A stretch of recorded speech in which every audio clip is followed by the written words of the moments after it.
Welcome to my YouTube channel, Wardrobe Stories. Each week I will read a short story, a poem or an excerpt from a longer project. All the readings will be done in my small walk-in wardrobe. Some of the videos will be audio only, while others will be videos of me reading out my work. But none of them will ever be recorded in a studio, a lounge or a cowshed. I do this because it's the only space in my little flat that is fairly well insulated against ambient sounds. I hope you enjoy the stories. I know I had a lot of fun writing them. Please feel free to comment below.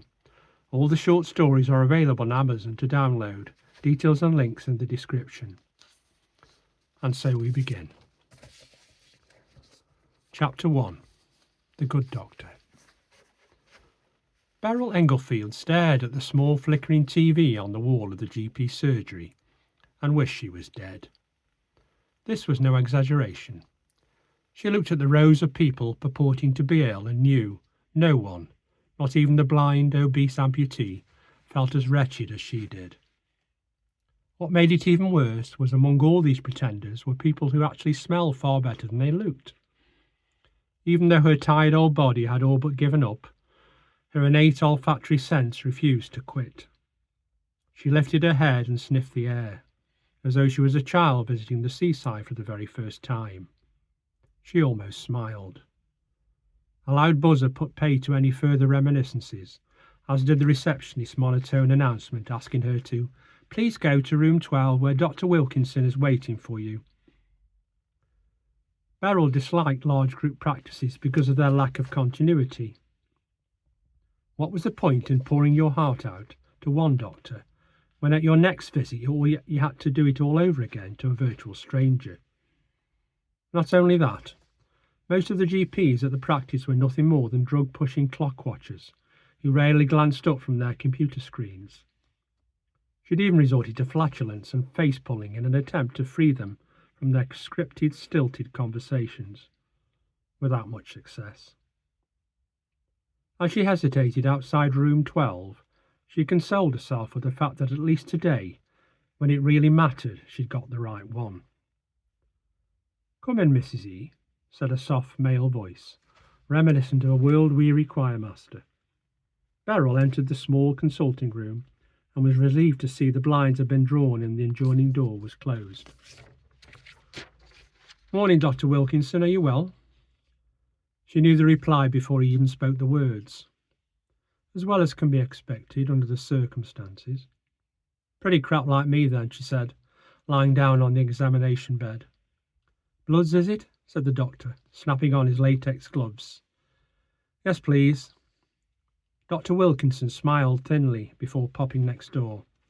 He returned with a small, bright yellow plastic box, one of those boxes used to dispose of blood and products, needles and syringes. Using the blunt end of a tuning fork, he prized off the lid and placed the carton next to her. "Slow week, I'm afraid. I'm sure next week will be better." Beryl picked up the box, peering inside, like a child who's been handed some cheap holiday chocolates. "Is this it? Suppose beggars can't be—" She took out the syringes and started squirting them into her mouth. Dr. Wilkinson went back to his desk, pulled off the gloves and began tapping away on the keyboard. "Aren't you worried about catching something? AIDS, hepatitis, TB?" "Not really. I built up quite an immunity over the years. Back in the days when I had my own teeth, I could drain a 15-stone man in less than 2 minutes. She threw the empty syringes back in the box, licking the excess from her fingers, and smacked her lips noisily. She got up from the bed, tore another fresh strip of blue roll from the dispenser and unfurled it, smoothing out the creases and the wrinkles before laying it out on the bed. "There you go, all ready for the next whinger."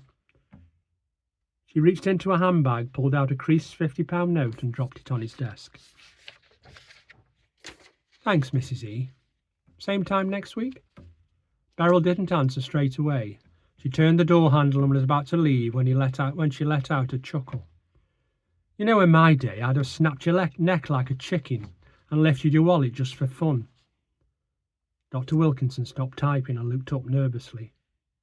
She opened the door and waved goodbye like a jaded royal. "Cheerio, Doctor." She hated the taste of stale, cold blood. It lacked the vitality and potency of warm, frothy gore. As she walked through the waiting area, a young girl stuck out a blueberry-coloured tongue. She smiled and answered it with a bright red dripping one, making the girl bury her head into Mum's long wooden skirt. She drew the line at children. She knew some desperados who'd suck the blood from a blue bottle if they could manage it. That wasn't her style. She prided herself on only taking from those who crossed her. Mind you, back in the good old days, it never took very much to upset her. On the walk home, she chose to reminisce a little. Like echoes of old dreams, she savoured images of past conquests. Tortured faces, blanched and bloody, stared back at her with first and last expressions only she would ever witness. Most of her contemporaries regretted their earlier, more destructive times. She didn't. She relished them. Some tried to repent, took the pledge and stopped altogether. Others lied through their false teeth and said they'd lost the craving, when in reality they'd become carrion scavengers and closet hamster munchers. Most carried empty whiskey bottles filled with pig's blood and brown bagged them in the park next to the winos' hangout.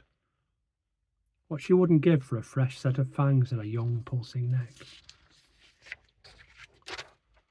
Why couldn't someone have bitten me when I was 18, not 60, she thought, turning the worn Yale key in her front door.